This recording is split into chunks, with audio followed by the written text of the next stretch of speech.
네, 하나님 말씀 보도록 하겠습니다. 계시록 22장 16절부터 17절까지의 말씀입니다. 요한계시록 22장 16절 17절 말씀 저 여러분이 다 같이 한 목소리로 합독하도록 하겠습니다. 네, 구절이 길지 않기 때문에 한 목소리로 합독합니다. 요한계시록 22장 16절 17절 말씀 다 같이 한 목소리로 합독합니다. 시작. 나 예수는 교회들을 위하여 내 사자를 보내어 이것들을 너희에게 증언하게 하였노라. 나는 다윗의 뿌리요 자손이니 곧 광명한 새벽별이라 하시더라.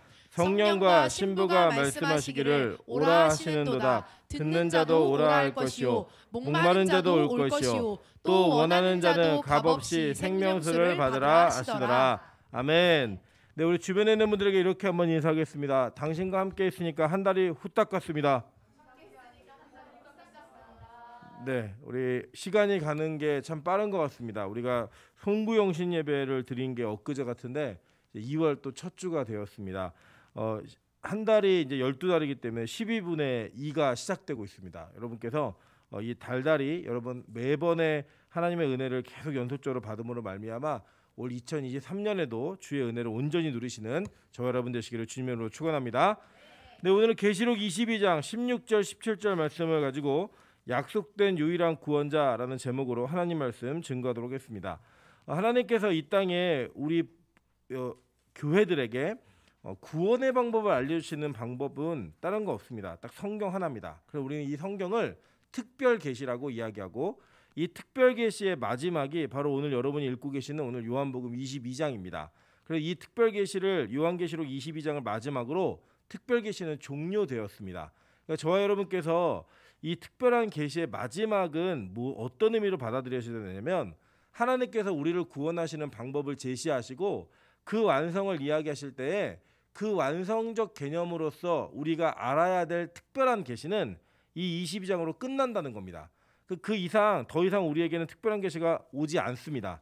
받으면 다 이단이에요. 그래서 여러분이 예를 들어 기도하다가 성령의 음성을 들을 수도 있어요. 근데 그거는 계시는 아닙니다.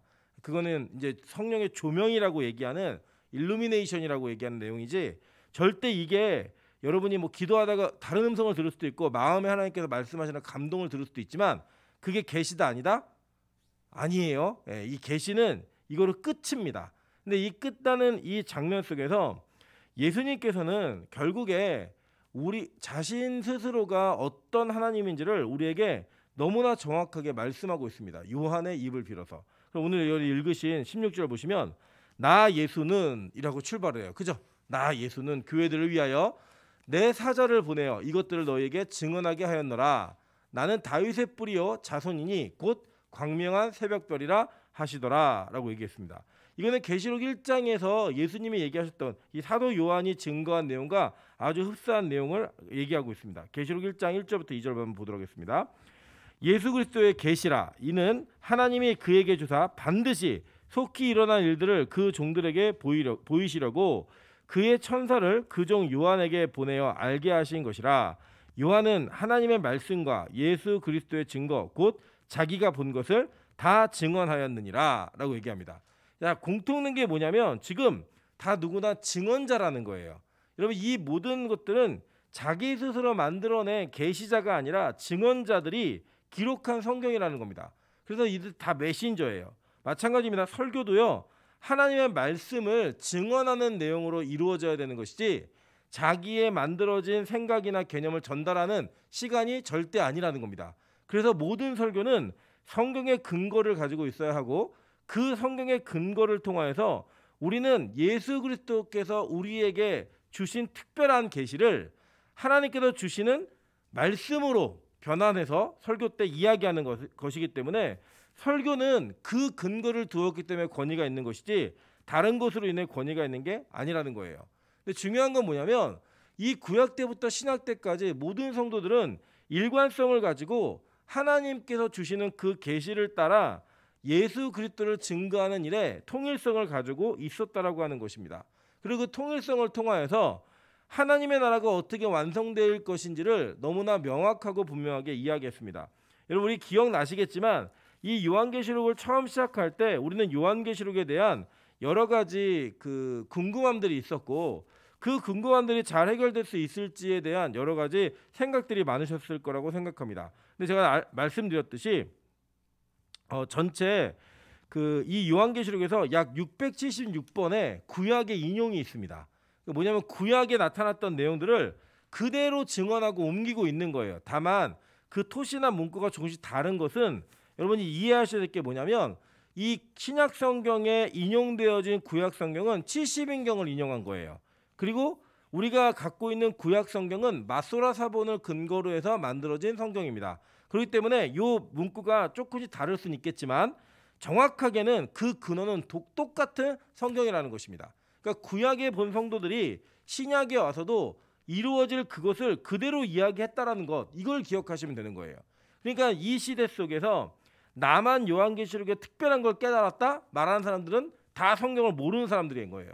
왜냐하면 구약을 알고 구약에 본 것을 그대로 신약에 재현했고 더 완성적으로 이야기했을 뿐이지 구약에 말하지 않은 다른 내용들이 기록되는 게 아니라는 겁니다.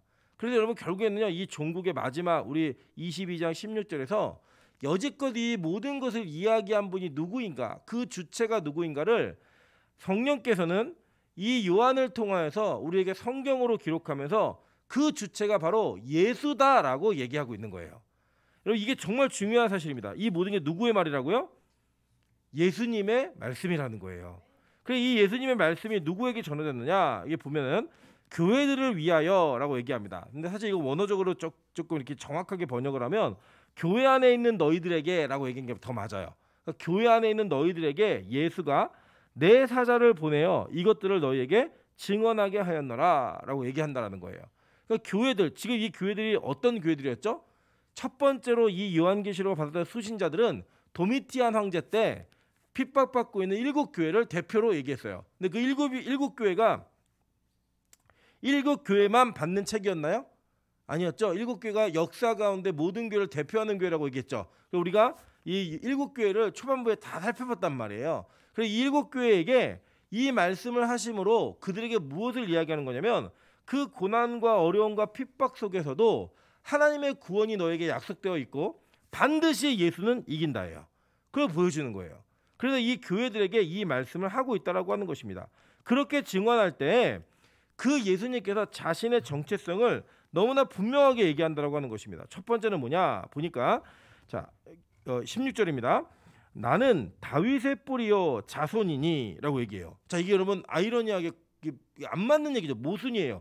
뿌리와 자손이다라고 얘기하는 건 뭐냐면 이게 쉽게 표현하면 나는 다윗의 조상이고 다윗의 자손이다.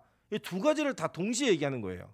이게 어떻게 가능한가? 성경은 이 가능성에 대해서 정확하고 분명한 표현들을 해주고 있고 또 그것을 통하여서 예수님이 어떤 분인지를 말하고 있다라는 거예요. 자, 요거 내용도 한번 잘 살펴보겠습니다.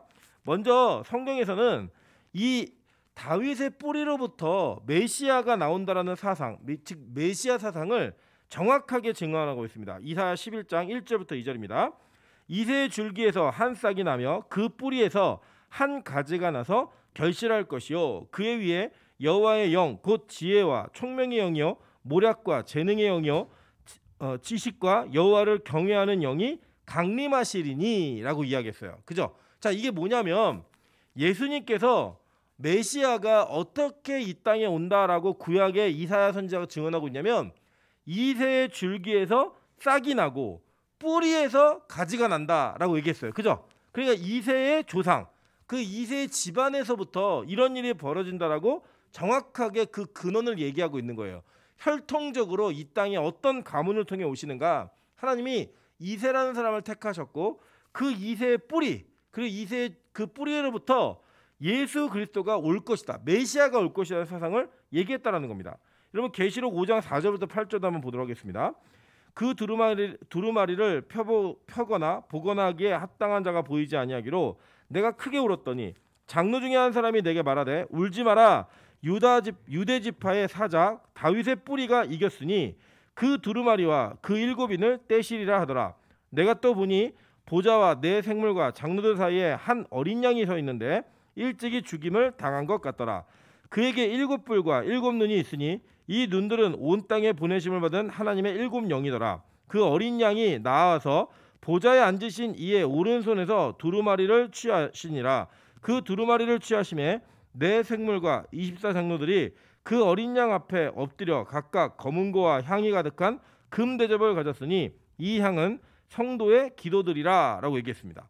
자, 여기 보니까 지금 이 이세, 그러니까 다윗의 이세의 뿌리라고 얘기했던 다윗의 뿌리, 여기 연결되고 있죠, 그죠? 이 연결되면서 뭘 말하고 있냐면 이 다윗의 뿌리가 어떤 존재냐, 어린 양인데 일찍이 죽임을 당한 어린 양이라는 거예요.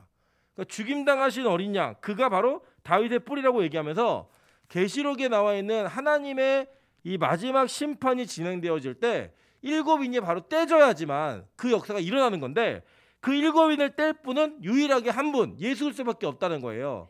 근데 그 예수 그리스도가 안 보이니까 울고 있었어요. 누가요? 요한이, 사도 요한이. 울지 마라. 유다 지파, 유대 지파의 사자 다윗의 뿌리가 이겼다라고 얘기하면서 울지 마. 예수가 이미 이겼어. 이긴 전쟁이야. 울지 말고 기다려. 보기만 하면 돼라고 얘기하면서 성도들의 기도가 그에게 어떻게 흠양되어지고 있는지를 성경은 분명히 얘기했다라는 거예요. 로마서 1장 1절부터 2절부터 4절에도 이 내용을 그대로 이야기하고 있습니다. 이 복음은 하나님이 선지자들을 통하여 그의 아들에 관하여 성경에 미리 약속하신 것이라. 그의 아들에 관하여 말하면 육신으로는 다윗의 혈통에서 나셨고 성결의 영으로는 죽은 자들 가운데서 부활하사 능력으로 하나님의 아들로 선포되셨으니 곧 우리 주 예수 그리스도시니라 라고 얘기합니다. 그러니까 여러분, 우리가 이단에게 속지 말아야 될 것이 뭐냐면 다른 건 다 제껴놓고 예수님은, 다시 오실 예수님은 십자가에서 죽으셨다 부활하신 예수님이시죠. 그건 믿으시죠. 예.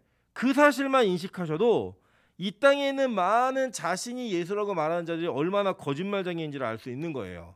그런데 여러분, 이 땅에 초림하신 예수께서는 누구의 혈통으로 나셨다고요? 다윗의 혈통으로 나셨다는 거예요. 그러니까 다시 오시는 예수님은 어느 나라 사람이에요? 유대인이에요. 예. 한국인이 아니라고요. 성경은 이것을 너무나 명확하고 분명하게 말합니다. 심지어는 마지막 완성 때 다시 오시는 예수께서 나 스스로가 나는 다윗의 뿌리다라고 선언하고 있어요. 그럼 나는 다윗의 뿌리다라고 선언하고 있는 예수가 한국인의 모습 하고 있으면 돼요, 안 돼요? 안 되는 거잖아요. 그러니까 무조건 이 땅에 다시 오시는 예수는 누구의 혈통이라고요? 다윗의 혈통으로 오시는 분이에요. 그러니까 절대로 이 땅에 존재하는 그 어떤 나라 속에서도 이스라엘, 즉 유대인들이 아닌 가운데서 예수가 올 수 있다 없다? 없다 해요. 여러분 이거 하나만 아셔도요, 한국에 있는 이단에게 속지 않습니다. 예, 절대로 잘못된 방향으로 갈 수 없다라는 거예요. 예수님께서는 이거 분명히 얘기하셨고요. 성경은 이것을 반복적으로 계속 증언하고 있다는 거예요. 왜냐? 이것은 이미 창세기 때부터 약속되어진 언약이었습니다. 창세기 49장 8절부터 12절입니다. 유다야, 너는 내 형제의 찬송이 될지라. 내 손이 내 원수의 목을 잡을 것이요 내 아버지의 아들들이 내 앞에 절하리로다. 유다는 사자 새끼로다. 내 아들아, 너는 움킨 것을 찢고 올라갔도다. 그가 엎드리고 웅크림이 수사자 같고 암사자 같으니 누가 그를 범할 수 있으랴. 그가 유다를 떠나지 아니하며 통치자의 지팡이가 그 발 사이에서 떠나지 아니하기를 실로가 오시기까지 이르리니 그에게 모든 백성이 복종하리로다. 그의 나귀를 포도나무에 매며 그의 암나귀 새끼를 아름다운 포도나무에 맬 것이며 또 그 옷을 포도주에 빨며 그의 복장을 포도즙에 빨리로다. 그의 눈은 포도주로 인하여 붉겠고 그의 이는 우유로 말미암아 희리로다라고 얘기했어요. 자, 이게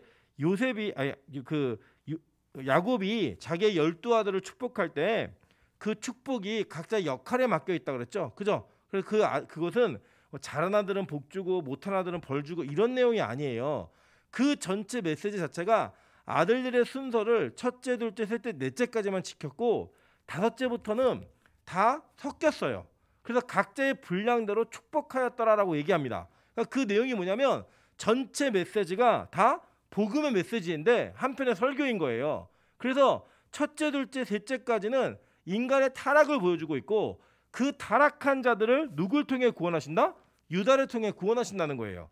그리고 구원받은 자들이 그 뒤에 나와 있는 5번째부터 나머지 마지막 예언까지의 내용으로 인해서 그들이 받는 축복과 은혜들을 성경은 너무나 명확하고 분명하게 이야기하고 있다라고 하는 것입니다.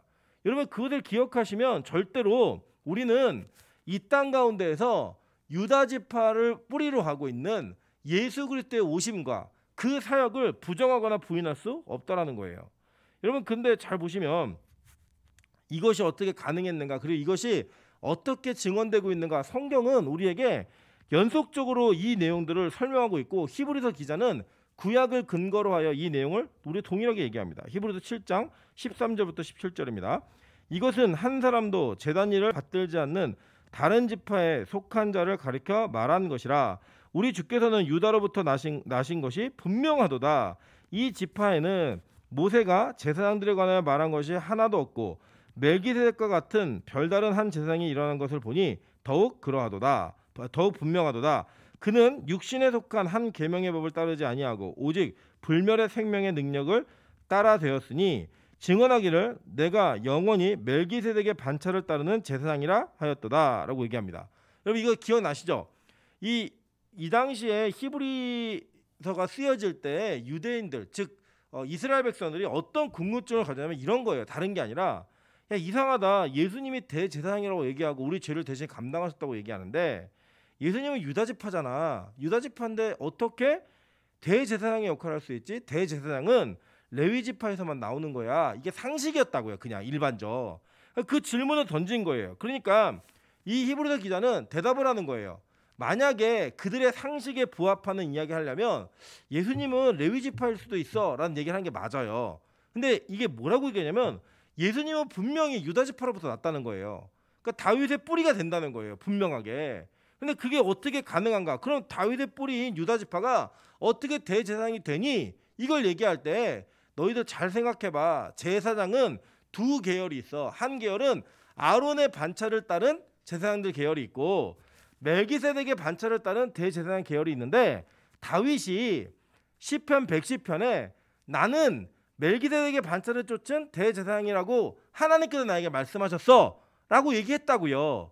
그리고 그 다윗의 뿌리가 되어진 예수 그리스도, 그 예수 그리스도의 모형으로서 멜기세덱이 존재하는 거고 멜기세덱과 다윗을 거쳐서 누구에게?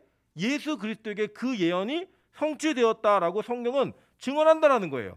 시편 110편 1절부터 5절 한번 보겠습니다.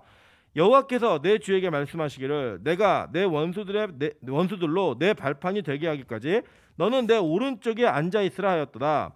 여호와께서 시온에서부터 주의 권능의 규를 내보내시리니 주는 원수들 중에서 다스리소서. 주의 권능의 날에 주의 백성이 거룩한 옷을 입고 즐거이 헌신하니 새벽 이슬 같은 주의 청년들이 주께 나오는도다. 여호와는 맹세하고 변하지 아니하시리라. 이르시기를 너는 멜기세덱의 서열을 따라 영원한 제사장이라 하셨도다. 주의 오른쪽에 계신 주께서 그의 노하시는 날에 왕들을 쳐서 깨뜨리실 것이라 라고 얘기합니다. 자, 그러니까 여기 지금까지 뭘 증언한 거냐면 이게 다윗의 뿌리를 둔 자손이 메시아가 된다라는 거예요.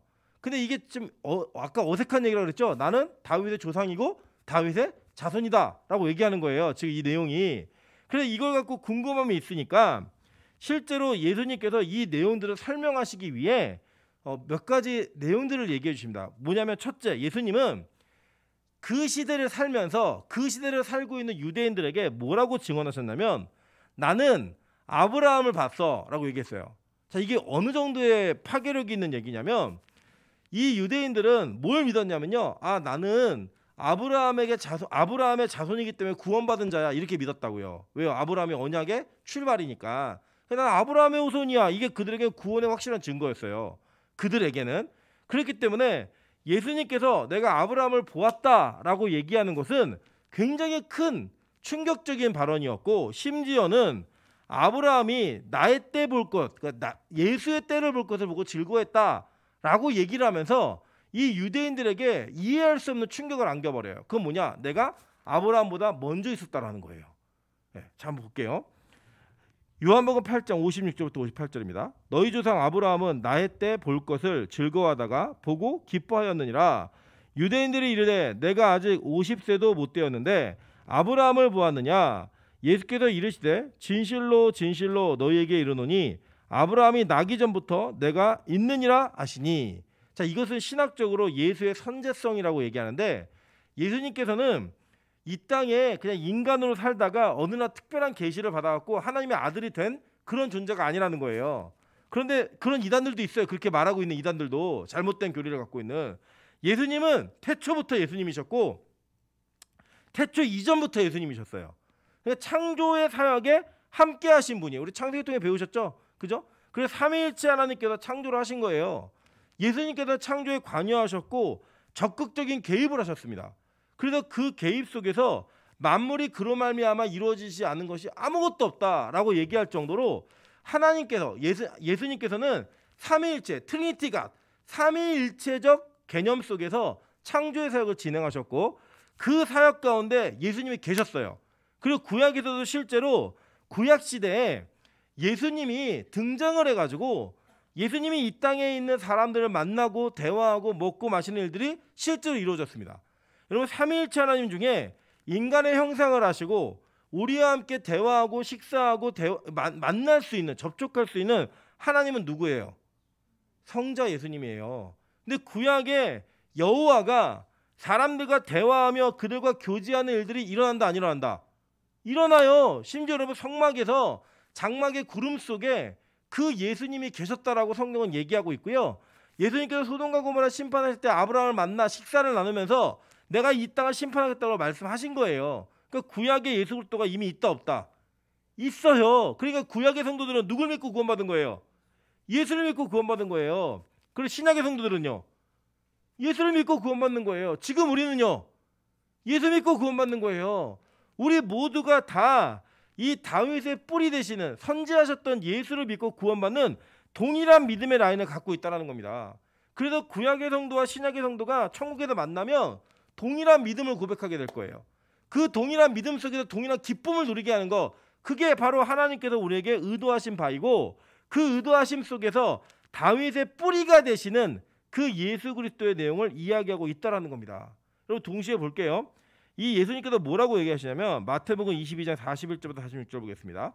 바리새인들이 모였을 때 예수께서 그들에게 물으시되 너희는 그리스도에 대하여 어떻게 생각하느냐. 이 그리스도가 히브리어로 바꾸면 뭐라고요? 메시아라고 얘기했죠. 그러니까 너희는 메시아, 너희가 기다리고 있는 그 메시아에 대해서 어떻게 생각하니? 그래서 질문하세요. 누구의 자손이냐라고 물었어요. 그 뭐라고 대답해요? 다윗의 자손입니다. 이거 명확한 거예요. 구약이 계속 얘기했기 때문에. 근데 그들에게 뭐라고 얘기하냐면 반문을 하세요. 이르시되 그러면 다윗이 성령에 감동되어 어찌 그리스도를 주라 칭하여, 그러니까 메시아로 바꿔보세요 한번. 어찌 메시아를 주라 칭하여 말하되 주께서 내 주께 이르시되 내가 내 원수를 내 발 아래 둘 때까지 내 우편에 앉아있으라 하셨도다 하였느냐. 다윗이 메시아를 주라 칭하였은즉 어찌 그의 자손이 되겠느냐, 이렇게 물어요. 자, 이게 바로 우리 8번에, 우리 간지 8번에 있는 시편 110편 1절부터 5절에 나와 있는 이야기예요. 이 스토리가. 그러니까 지금 예수님이 질문한 건 뭐냐면, 얘들아 너희들 메시아가 누구라고 생각하니? 어떻게 생각하니? 메시아가 누구의 자손이야? 물었더니 다윗의 자손이라는 거예요. 그러면 너희들 성경 잘 알잖아. 시편 110편에 보면 분명히 다윗이 메시아에게 나의 주라고 얘기했는데 어찌 그가 그의 자손만 되겠느냐라는 질문하는 거예요. 이해되시죠? 그러니까 이게 우리가 이해할 수 없는 개념이지만 이미 예수님께서 이 땅에 존재하실 때 공생애를 사시는 동안에 예수님이 다윗의 뿌리이기도 하고 다윗의 자손이 될 수도 있다라는 얘기를 정확하고 분명히 가르치셨어요. 이게 예수님, 우리가 예를 들면 여러분 삼위일체를 아무리 설명해도 이해 못한다니까요. 왜 이해 못하죠? 이 땅에 없는 개념이에요. 이 땅에 없는 개념은 절대 이해할 수 없어요.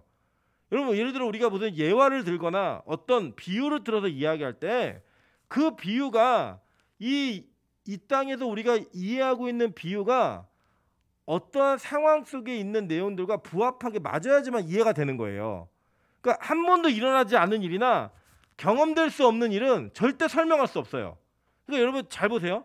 삼위일체 교리를 아무리 이해시키려고 논리적으로 얘기해도요, 이거 이해가 된다 안 된다? 안 돼요. 잘 보세요. 잘 보시면 성부, 성자, 성령 이렇게 계시면 이거는 유일신이에요, 아니면 삼신이에요? 삼신이잖아요 분명히. 그런데 성경은 이것을 한 하나님이라고 얘기한다고요. 이거 어떻게 이해를 해요? 우리가 한 번도 경험해보지 못한 개념인데 이해할 수 없는 개념이라니까. 이 개념 자체가 똑같습니다. 예수님께서 다윗의 뿌리이기도 하고 다윗의 자손이기도 하다? 이거 이해할 수 없어요. 왜냐? 이거는 오직 예수에게만 존재하는 일이기 때문입니다. 여러분 한번 생각해 보실까요? 여러분 예를 들어서 우리 여기 부자지간이 계신데 우리 김학주 장로님과 우리 김용성이 부자지간이에요. 근데 용성이가 아버지한테 이렇게 얘기하는 거예요. 내가 아버지의 조상도 되고 자식도 됩니다. 라고 얘기하면 이게 이해가 돼요? 저희가 그 얘기 듣는 순간 아 용성아 병원 가야겠구나 이 생각밖에 안 한다고요. 절대 이해할 수 없는 개념이에요. 어떤 누구도 이 세상의 비유로서 이거 말할 수 없어요. 그래서 삼위일체를 비유하는 모든 개념은 다 이단입니다. 뭐 예수님이 집에서는 아빠고 회사 가면은 뭐 부장이고 할머니한테 가면 자식이고 이런 분이야. 이거 이단이고요. 양태론이 양태론. 뭐 얼음이 녹으면 물이 되고 끓으면 기체가 되고 이래서 그 하나님 삼위일체 설명한다? 이것도 이단이에요. 이 맞는 설명이 아니에요. 그냥 삼위일체는 그냥 그렇게 설명하는 거예요. 셋이 하나고 하나가 셋이다. 이거 외에는 설명할 방법이 없어요. 마찬가지예요. 다윗의 자손이고 다윗의 뿌리이다? 이거 설명할 수 없어요. 그 믿는 거예요. 근데 이거는 여실없이 증명되어야 해요. 그 예수님 증명하셨잖아요. 나 아브라함보다 먼저 있었어. 내가 다윗의 후손만 되는 줄 알아? 나 다윗의 조상도 돼, 뿌리도 돼. 이 얘기 하셨다고요. 그렇게 얘기할 수 있는 사람만이 예수라고요. 다시 오신 하나님이시고 그거를 당당하게 선언하시는 거예요. 나는 다윗의 뿌리요, 자손이니. 이 얘기를 할 수 있는 사람만이 예수라고요. 속지 마세요, 제발. 어떤 누구가 어떤 여러분에게 기적과 이적을 보이며 현혹할 만한 이야기로 얘기한다 할지라도 자신이 다윗의 뿌리이고 자손임을 설명할 수 없고 그것을 선언할 수 없다면 그는 이단이라고요. 예수가 아니에요, 절대로. 여러분 그게 성경은 우리에게 분명하게 성경이 우리에게 증거하고 있다는 겁니다. 그러면서 뭐라고 얘기하냐면 난 다윗의 뿌리요 자손이다. 이걸 동시에 얘기했고 곧 광명한 새벽별이라 하시더라라고 얘기합니다. 이 새벽별이라고 얘기하는 게 많이 오해가 되고 있는데 제가 이제 이거 좀 설명을 잘 드릴게요. 좀 잘 들어보세요. 왜 이걸 하냐면 많은 사람들이 이사야에 있는 이사야 17장에 있는 그 광명성 이거를 가지고 이게 바로 광명성은 사탄이다 이렇게 얘기를 합니다. 근데 그게 이사야 얘기하고 있는 광명성은 새벽별이라는 게 사탄이 맞아요. 맞는데 그래서 이 새벽별이라는 게 이게 이상한 개념이다 얘기하시지만 우리는 이게 헷갈리지 않아요. 왜냐? 우리는 이미 요한계시록에서 적 그리스도가 얼마나 예수를 모방하고 있는 걸 봤어요. 그죠? 그래서 모방하잖아요. 비스무리하게. 그래서 그 비스무리하게 모방한 것을 이사야는 지적을 한 거고요. 성경은 일관성 있게 이 새벽별에 대해서 이것이 바로 메시아 사상과 연결되어 있다고 말하고 있습니다. 한번 볼까요? 민수기 24장 16절부터 17절입니다. 하나님의 말씀을 듣는 자가 말하여 지극히 높으신 자의 지식을 아는 자, 전능한 환상을 보는 자, 엎드려서 눈을 뜬 자가 말하기를 내가 그를 보아도 이때의 일이 아니며 내가 그를 바라보아도 가까운 일이 아니로다. 한 별이 야곱에게서 나오며 한 규가 이스라엘에게서 일어나 모압을 이쪽에서 저쪽까지 쳐서 무찌르고 또 셋의 자식들을 다 멸하리로다 라고 얘기했어요. 자, 여기 보니까 이 지식을 아는 자, 전능자의 환상을 보는 자, 엎드려 눈 뜬 자가 말하기를 내가 그를 보아도 이때 일이 아니고 그를 바라보아도 가까운 일이 아니래요. 그러니까 지금 보고 있는데 이때 일이 아니고 내가 그를 가까운 것 같지만 그 가까운 게 아니라고 지금 얘기하는 거예요. 지금 바라보고 있는 눈에 보이는데 그게 누구예요 지금? 예수 그리스도를 얘기하고 있는 거죠. 예수 그리스도 실제로 그러셨잖아요. 구약 시대에 존재했다고요. 그리고 만났다고요 사람들을. 그런데 그때 일이 아니고 바라보고 있는데 가까운 일도 아니래요. 희한하잖아요. 그죠? 이상한 개념이에요. 그러면서 얘기하는 게 한 별이 야곱에서 나오며 한 규가 이스라엘에서 일어나 이렇게 얘기해요. 한 별이 야곱에게서 나왔다라고 얘기합니다. 그래서 여러분 예수님이 이 땅에 오실 때 예수님을 동방박사들이 어떻게 알아챘죠? 별을 보고 알았잖아요. 동방박사들이. 볼까요? 마태복음 2장 1절부터 2절, 9절부터 11절입니다. 헤로드 왕 때 예수께서 유대 베들레헴에서 나심에 동방으로부터 박사들이 예루살렘에 이르러 말하되 유대인의 왕으로 나시니가 어디에 계시냐? 우리가 동방에서 그의 뭘 보고요? 별을 보고 그에게 경배하러 왔노라 하니 9절부터 11절입니다. 박사들이 왕의 말을 듣고 갈새 동방에서 보던 그 별이 문득 앞서 인도하여 가다가 악이 있는 곳 위에 머물러 서 있는지라. 그들이 별을 보고 매우 크게 기뻐하고 기뻐하더라. 집에 들어가 아기와 그의 어머니 마리아가 함께 있는 것을 보고 엎드려 아기께 경배하고 보배압을 열어 황금과 유향과 몰약을 예물로 드리니라 라고 얘기해요. 그죠? 자, 그러니까 지금 이 동방 박사들은 뭘 보고 예수님의 탄생을 알았죠? 별을 보고 알았다는 거예요. 별을. 그래서 우리 성탄절날 어렸을 때 유초등부 애들 연극하거나 막 그러면 맨날 별 이렇게 쓴 애가 나와가지고 맨날 가면은 뒤따라고 막 그랬잖아요. 그게 그냥 그 별이 뭐 스타, 뭐 좋은 거다 이런 개념이 아니라 구약에 약속되어진 그 말씀을 따라 동방 박사들이 그 별을 예수 그리스도 메시아의 나심과 탄생으로 이해한 거예요. 그걸 따라왔다고요.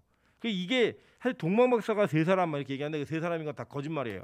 예, 우리가 몰라요. 근데 그 세 사람은 왜 그렇게 얘기하냐면 아기께 경배하고 보배압을 열어서 황금, 유향, 모략 세 개를 드렸다고 세 사람이 얘기하는데 실제로 동방 박사들은 세 사람이 아니었을 가능성이 상당히 큽니다. 굉장히 큰 무리를 이루어서 왔다라고 보는 게 맞아요. 근데 그들이 예수님을 어떻게 알았냐? 야, 유대인의 왕이 나셨고 메시아가 나셨다.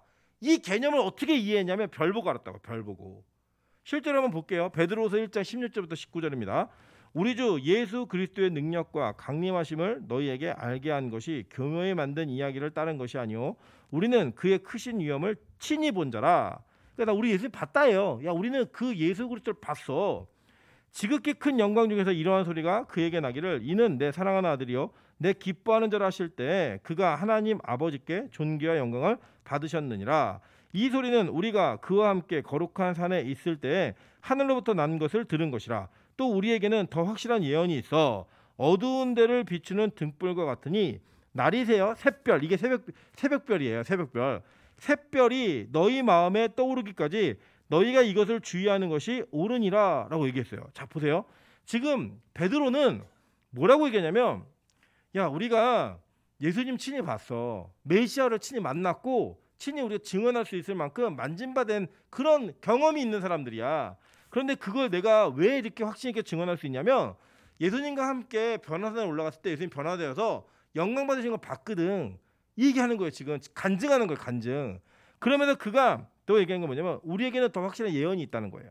그 예언이 뭐냐면 이 메시아는 어두운 데를 비추는 등불 같으니 날이 새어 샛별, 즉 새벽별이 너희 마음에 떠오르기까지 너희가 이것을 주의하는 것이 옳으니라라는 그 말씀을 가지고 이 예수가 메시아라는 것을 확신할 수 있다는 거예요. 그리고 이 베드로도 뭘 얘기하는 거예요? 별에 대한 이야기 하는 거예요. 지금 새벽별에 대한 이야기를.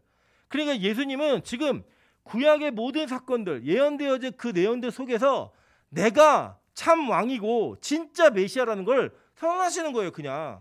여러분, 그러니까 이게 유대인들에게는 엄청난 큰 감격인 거예요. 와, 진짜 맞았네. 진짜네. 이 얘기를 믿는 거죠. 여러분, 예를 들면 우리 그런 거 있잖아요. 우리 이 땅 현대에서 가장 유명한 예언가 그런 노스트라다무스 막 얘기하잖아요. 그 여러분 인터넷에 돌아다니는 이야기 보면 노스트라다무스가 얘기했던 내용이 어떻게 맞아 들어갔는가 이거를 막 얘기하면서 우와, 이 사건과 매칭이 되네 막 이러면서 되게 신기하죠. 여러분, 노스트라다무스가 한 예언 중에 틀린 예언이 얼마나 많은 줄 아세요? 그냥 얻어 걸린 거예요. 그냥 여러 가지 막 얘기했는데 얻어 걸린 거라고요. 여러분, 그런데 우리는 그 얻어 걸린 것 중에 몇 가지만 맞아도 막 신기해요. 그리고 노스트라다무스가 이게 얘기했기 때문에 그 예언이 일어날 거라는 거예요. 그 실제로 세계에 있는 많은 예언가들 우리가 막 그런 얘기들 할 때 다 그 예언가를 신뢰하게 만드는 내용이 뭐냐면 그가 뭐 이걸 예언했는데 맞았다. 뭐 코로나를 예언했는데 그게 그대로 일어나더라. 이런 것들 얘기하는 거 아니에요? 맞잖아요.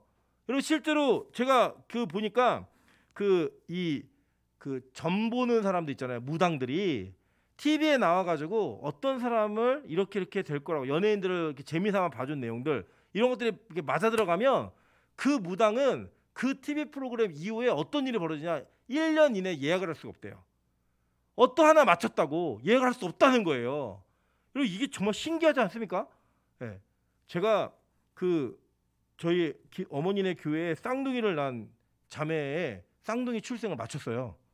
줄 서세요 저한테. 네. 제가 틀린 적이 있을까 없을까요? 네, 많아요. 하나 걸린 거예요. 그냥 100% 맞지 않다고요. 여러분 그런 것도 우리가 믿으면서 막 달려가서 돈 주고 점을 치잖아요. 이 땅의 인간들이.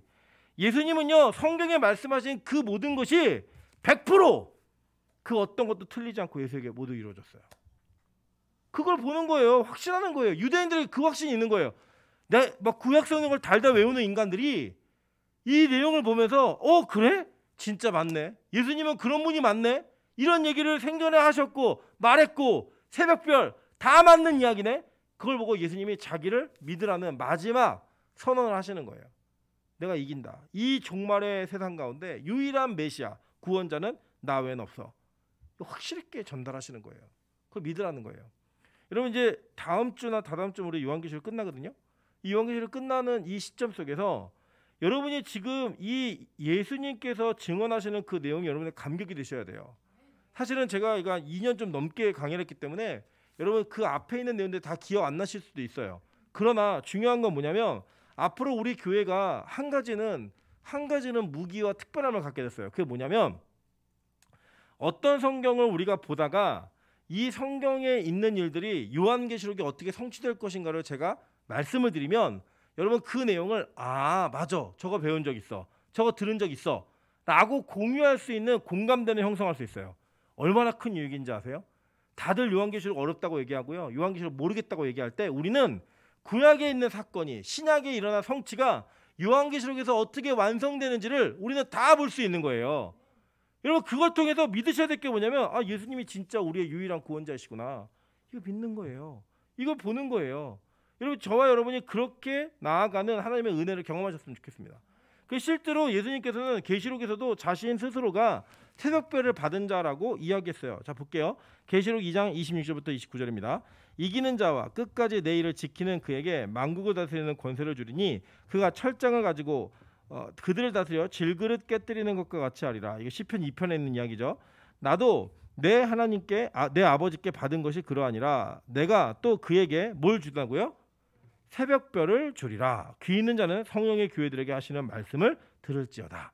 시편에 이게 예언되고 있다고요. 시편 2편은요 여러분 이스라엘이 전통적으로 왕의 대관식을 할 때 그때 했던 그 시편 노래예요. 그러니까 여러분 예를 들면 우리나라가 그 대통령 그 즉위식을 할 취임식 할 때 빠바바바바바바 그 왕행지고 하잖아요. 그 왕행지고 원래 하면 안 돼요. 대통령이 왕이에요?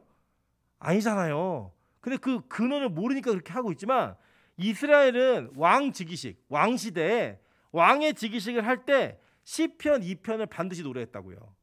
예. 그러면서 이게 눈에 보이는 왕은 모형으로서의 왕이에요. 실제 왕은 누군데? 예수 그리스도.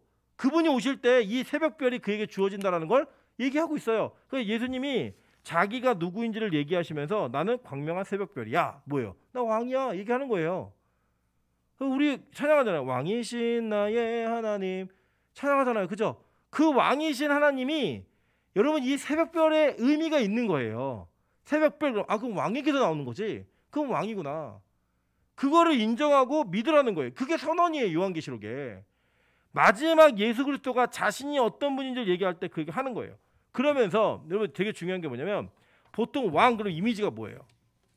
우리나라는 왕 그러면은 뭐 성은이 만극하옵니다. 그래서 막 왕이 지나가면 막 다 엎드리고 막 상감마마행차요 막 그러고 다 엎드리고 막 군주, 폭군, 뭐 사약을 내려라 죽이고 막 자기 마음대로 법대로 이런 왕을 원하잖아요.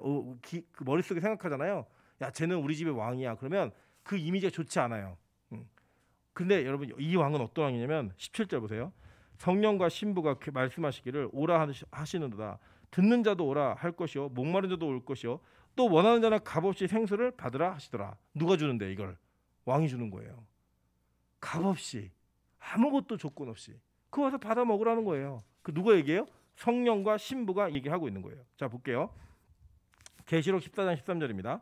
또 내가 들으니 하늘에서 음성이 나서 이르되 기록하라. 지금 이후로 주 안에서 죽는 자들은 복이 있도다 하시매 성령이 이르시되 그러하다. 그들이 수고를 그치고 쉬리니 이는 그들의 행한 일이 따름이라 하시더라라고 얘기해요. 자 이게 뭐냐면 요한계시록을 읽다 보시면 성령에 대한 언급이 많지 않은 것 같아요. 근데 잘 읽어보시면 성령께서 이 모든 것들을 주회하고 말씀하고 있다는 걸 잊으시면 안 됩니다. 이 요한이 보고 느끼고 깨닫고 말하고 있는 모든 것들에 대한 그 근원들은 하나님으로부터 나온 건데 그 전달은 성령의 대언으로 이루어진 것이고 요한은 그것을 성령으로 깨달은 거예요. 성령이 아니면 깨닫지 못해요. 여러분 지금도 요한계시록 2년 반 동안 들으시면서 반은 안 되고 2년 정도 들으시면서 여러분이 만약에 나 뭔 소리인지 하나도 모르겠다 이렇게 느끼시거나 이 요한계시록은 나랑 안 맞아 라고 느끼시는 분들은 왜 그런지를 설명해 드릴게요. 고린도전서 2장 14절입니다. 육에 속한 사람은 하나님의 성령의 일들을 받지 아니하나니 이는 그것들이 그에게는 어리석게 보임이요 또 그는 그것들을 알 수도 없나니 그러한 일은 영적으로 분별되기 때문이라 라고 얘기합니다. 그러니까 성경을 같이 읽는데 어떤 이는 그 성경 속에서 진리를 발견하고 확신을 갖는 거예요. 근데 아직 육에 속한 사람은 아무리 얘기해도 들린다 안 들린다? 안 들려요. 깨달아진다 안 깨달아진다? 안 깨달아진다고요. 여러분 이게 뭐 판타지 소설 같지 않습니까? 죽은 자가 부활해서 승천했는데 다시 오신대요. 다시 오실 때 어떤 일이 벌어지는지를 설명해주고 있고 그 벌어진 일 이후에 하나님의 나라가 어떻게 완성되는지를 성경이 설명하고 있어요. 계속. 근데 이걸 보면서 와 천국이 진짜 있구나. 오늘 장로님 기도하신 것처럼 천국에 대한 소망을 계시록을 읽으면서 자꾸 커지고 갖는 사람은요. 성령이 교회들에게 하시는 말씀이 들리는 귀가 있는 거예요. 영적이기 때문에. 안 들린다? 아직 나는 육에 속한 사람인 거예요. 여러분 이 시간이 그냥 버리는 시간 같고 이 시간에 감동이 없고 이 요한계시록이 여러분에게 진짜 진리로 다가오지 않는다면 사실로 다가오지 않는다면 여러분은 여전히 육에 속해서 성령의 음성을 듣기에는 아직 때가 되지 않은 분들이에요. 그래서 여러분 이게 뭐 제가 너는 그래 너는 안 그래 이런 거 구분할 수 없어요. 저도 몰라요. 하나님만 아세요. 그리고 중요한 건 뭐냐 자신도 알아요. 그렇기 때문에 우리는 이 말씀을 들으면서 내가 성령의 음성을 들을 수 있는 영에 속한 자인가를 점검하셔야 돼요. 이게 믿어지는가 이게 진짜 다가오는가를 통하여서 내가 하나님 나라의 소망을 두고 사는 자인지 약속된 유일한 구원자를 믿는 자인지를 다시 한번 점검해 보셔야 되는 거예요. 그러면서 성경은 일관성 있게 얘기한 게 뭐냐면 성도들에게 너희들 다 교회 신부라고 얘기하는 거예요. 그 요한이요 오히려 이 신부들을 높여서 불러요. 이게 뭐냐면 요한도 우리가 천국 가면 요한이 우리보다 뭐 대단한 사람이 아니에요. 그냥 교회라는 것 자체 이게 뭐냐 믿는 자들의 모임이고 하늘의 장자들의 모임이라고요.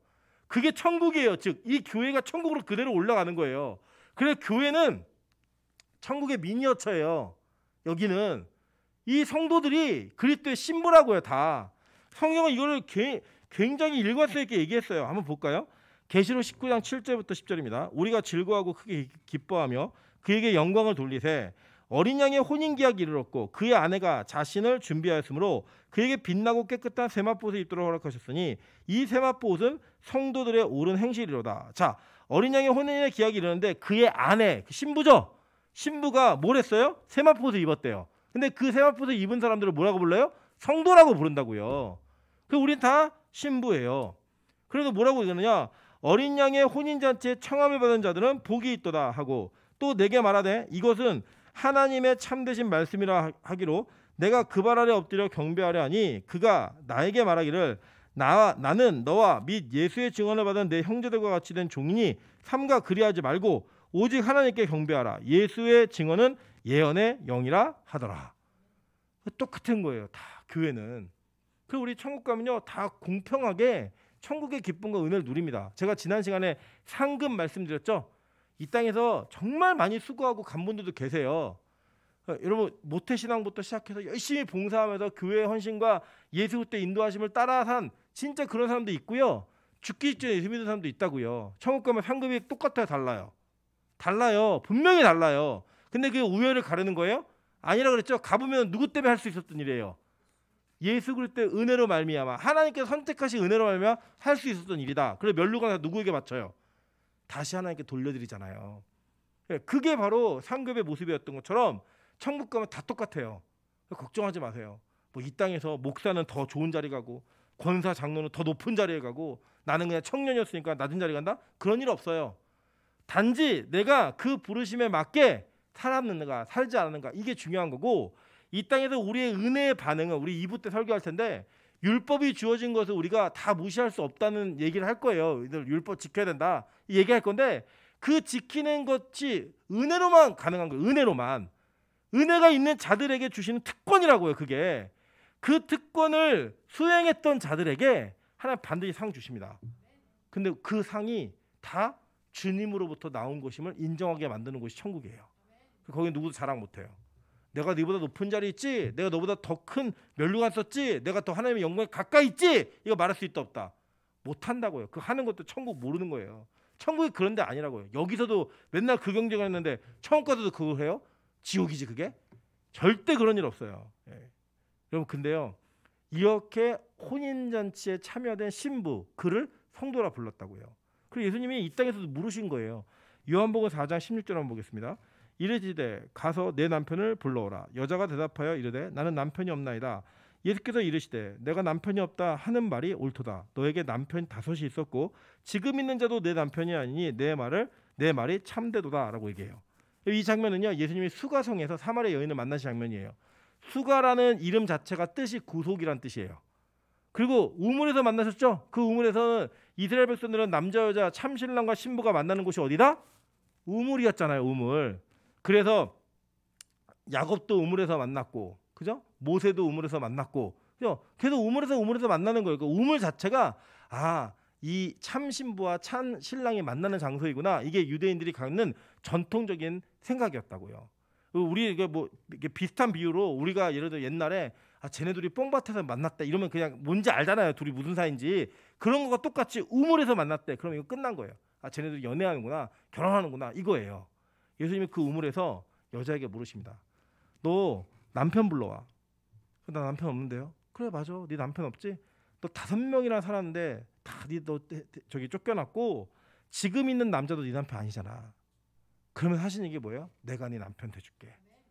이거예요. 그게 성도를 부르시는 하나님의 프로포즈라고요. 그 프로포즈 속에서 수가성의 사마리아 여인이 음란한 여자가 아니에요. 그 여자는 세상에서 소망을 찾으려고 여기저기 찾아다니다 버림받은 여자인데, 이 버림받은 여자가 진짜 신랑을 만나는 거예요. 그게 누구다? 교회다. 그게 누구다? 성도다. 이거예요. 그걸 배우는 거예요. 우리는 여기서. 우물에서는 뭘 얻는데요? 생수를 얻잖아요. 생수를. 지금 일관성 있게 쭉 얘기하는 거예요. 그래서 예수님이 오늘 얘기하시는 겁니다. 뭐라고 얘기하냐? 오호라, 이사야 55장 1절 볼게요. 오호라 너희 목마른 자들아 물로 나오라. 돈 없는 자도 오라. 너희는 와서 사 먹되 돈 없이 값 없이 와서 포도주와 젖을 사라. 그죠? 이사야에 그대로 했던 말씀 그대로 이루어지는 거예요. 요한복음 7장 37절부터 39절입니다. 예수님이 이렇게 얘기하셨어요. 명절 끝날 곧 큰 날에 예수께서 서서 외쳐 이르시되 누구든지 목마르거든 내게로 와서 마시라. 나를 믿는 자는 성경의 이름과 같이 그 배에서 생수의 강이 흘러나오리라 하시니 이는 그를 믿는 자들이 받을 성령을 가르쳐 말씀하신 것이라. 예수께서 아직 영광을 받지 아니하셨으므로 성령이 아직 그들에게 계시지 아니하시더라 라고 얘기해요. 예수님이 올라가신 이후로 우리에게 성령이 오셨고, 그 성령이 우리에게 임하면 어떤 일이 벌어지냐면 예수께 나아가 그 배로부터 흘러나오는 생수를 마시는 자들이 된다는 거예요. 그리고 일관성 있잖아요. 그냥. 그래서 이 예수가 성전 자체고 그 보좌에 앉으신 분이잖아요. 그 보좌에 앉으신 이로부터 뭐가 흘러요? 생명수가 흐르고, 그 생명수가 흐르는 그 주변에 있는 생명나무 실과를 따먹으면서 사는 곳이 어디예요? 천국이잖아요. 물 마시고 열매 따먹고 영원히 사는 곳이에요. 그곳이. 성경은 우리에게 예수 그리스도를 통해서 우리의 구원이 어떻게 완성되는가를 너무나 분명하고 일관성 있게 약속되게 얘기해 준 거예요. 그 일은 이루어지고 있는 거예요. 저는 너무나 감사한 게 이런 일들이 저와 여러분에게 지금도 이루어지고 있다는 거예요. 우리에게 그 사건이 여전히 이루어지는 것들로 일어날 것임을 약속하고 있는 거예요. 그래서 여러분, 이 보좌, 교회로부터 흘러나오는 그 생수의 말씀을 먹음으로 말미암아 여러분의 목마름이 사라지는 거예요. 이 세상에서의 갈증이, 이 세상에서의 목마름이 사라지게 되는 겁니다.